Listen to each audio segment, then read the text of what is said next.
There's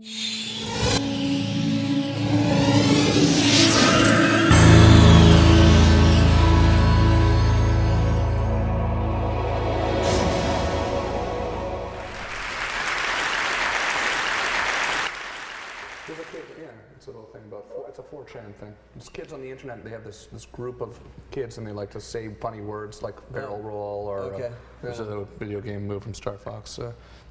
Star Fox 20? Star Fox 64. Yeah, and they've been dogging me for a year. Gotta tell you, driving me nuts actually. Sometimes I wake up in the middle of the night and I scream, 4chan! When I was 15, I found this website called Futaba Channel, and it was a Japanese forum and image board. And that format of forum at that time was not well known outside of Japan. And so what I did is I took it, I translated it into English, and I stuck it up for my friends to use. And now, 6.5 years later, over 7 million people are using it, contributing over 700,000 posts per month, or per day rather. And we've gone from 1 board to 48 boards. This is what it looks like. So what's unique about the site is that it's anonymous and it has no memory. There's no archive. There are no barriers. There's no registration. These things that we're used to with forums don't exist on 4chan. And that's led to this discussion that's completely raw, completely unfiltered. And what the site's known for, because it has this environment, is it's fostered the creation of a lot of internet phenomena, viral videos and whatnot, known as memes. Two of the largest memes that have come out of the site, some of you might be familiar with, are these lolcats. Just silly pictures of cats with text, and this resonates with millions of people apparently, because there are tens of thousands of these, and there's a whole blogging empire now dedicated to pictures like these. And Rick Astley's kind of rebirth these past 2 years, Rickroll was this bait and switch, really simple, classic bait and switch. Somebody says they're linking you to something interesting, and you get an 80s pop song. That's all it was, and it got big enough to the point where there was a float last year at the Macy's Thanksgiving Day Parade, and Rick Astley pops out and rickrolls millions of people on television. There are thousands of memes that come out of the site. There are a handful that have escaped into the mainstream, the ones I've just shown you. But there are just, every day, every month, people are producing thousands of these. So to a site like this have rules. We do. They're the codified rules that I've come up with, which are more or less ignored by the community. And so they've come up with their own set of rules, the rules of the internet. And so there are 3 that I want to show you specifically. Rule 1 is you don't talk about B. 2 is you do not talk about B. And this one's kind of interesting. If it exists, there's porn of it, no exceptions. And I will spare you that slide. I assure you it is very true. B is the first board we started with, and it is in many ways, it is the beating heart of the website. It is where a third of all of the traffic is going, and B is known for more than anything, not just the memes that they've created, but the exploits. And Chris just touched on one of those a second ago, and that was the Time 100 poll. So somebody at Time at the magazine thought it would be fun to nominate me for this thing they did last year. And so they placed me on it, and the internet got wind of it, my community, decided they wanted me to win it. I didn't instruct them to do it. They just decided that that's what they wanted, and so, 390% approval rating isn't so bad. So they broke that poll, and I ended up on top. I ended up at this really fancy party. But that's not what's interesting about this. It's that they weren't putting me at the top of this list. They were actually, it got so sophisticated to the point where they gamed all of the top 21 places to spell Marble Cake also the game.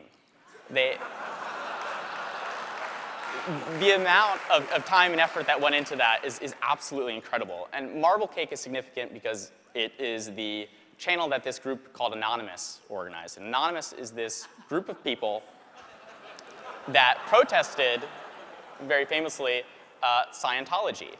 And so the story is Scientology had this embarrassing video of Tom Cruise, went up online. They got it taken offline and managed to piss off part of the internet.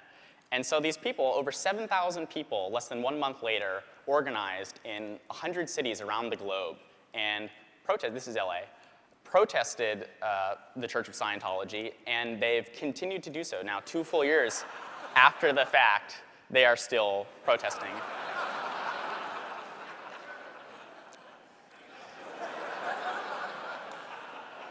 So we've got this activist group this grassroots group that's come out of the site. And last I'm going to show you the example, the story of Dusty the cat. Dusty is the name that we've given to this cat. This young man posted a video of him abusing his cat on YouTube.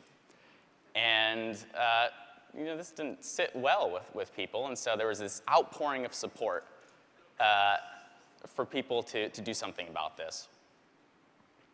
So what they did is they put CSI to shame here. The internet detectives came out, they found his MySpace, they took the YouTube video, and they matched up everything in the video, and within 24 hours, they had his name, and within 48 hours, he was arrested.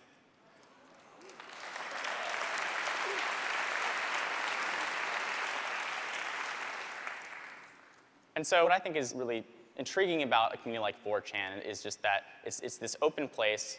As I said, it's raw, it's unfiltered, and sites like it are kind of going the way of the dinosaur right now. They're endangered because we're moving towards social networking. We're moving towards persistent identity.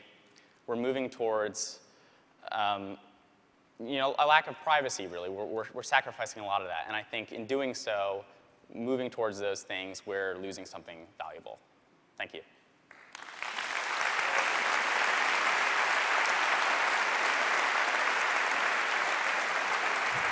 So, thank you. Now, got a couple questions for you, but if I ask them, is the TED website going to go down? Well, you're lucky that this is not being streamed to them live right now. Well, you never know. Some of them, we've got people in 75 countries out there watching. Don't tell. But seriously, so this issue on anonymity is, I mean, you made the case there, but anonymity basically allows people to say anything, all the rules gone. You've had to wrestle with issues like child pornography, and I'm just curious whether you sometimes lie awake in the night worrying that you've opened Pandora's box. It's yes and no. I mean, for as much good that kind of comes out of this environment, there is plenty of bad. There are plenty of downsides. But I think that the greater good is that is being served here by just allowing people. There are very few places now where you can go and not have an identity, to be completely anonymous and say whatever you'd like. And saying whatever you like, I think, is powerful. Doing whatever you like is now crossing a line. But I think it's important to have these places where people, I mean, I get emails, people say, thank you for giving me this place, this outlet where I can come after work and be myself. But words, saying things, can be constructive. It can be really damaging. And if you cut the link between what is said and any attribution back to you, I mean, surely there are huge risks with that. There are, certainly, but... Tell me about what, I mean, I think you asked the board what you might say at TED, right? Yeah, I posted a thread on Sunday, and within 24 hours it had over 12,000 responses.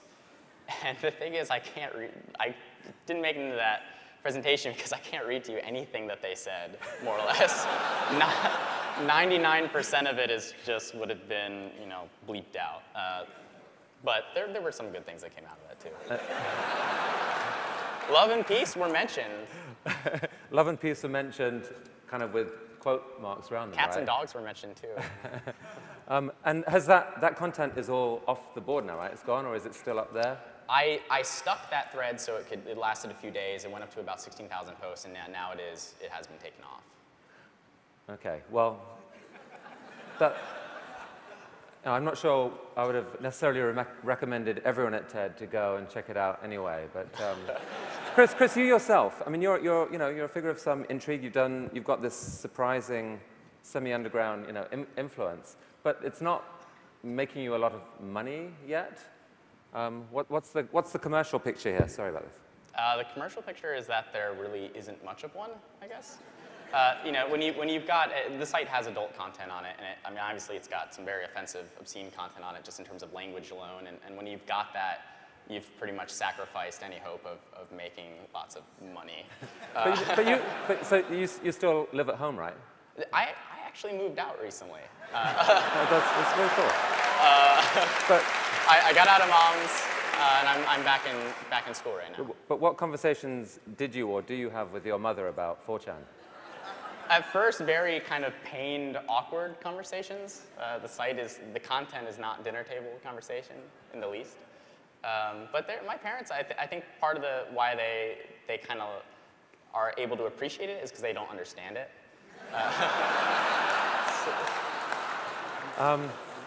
And they were probably pleased to see you on top of the time pole. That must have been, people like that. They still didn't know what to think of that, though. They didn't know. And so, in 10 years' time, what do you picture yourself doing? That is a good question. As I said, I just went back to school, and I am considering majoring in urban studies and then going on to urban planning. Kind of taking whatever I've learned from online communities and trying to adapt that to physical community. Chris, thank you. Absolutely fascinating. Thank you for coming to TED.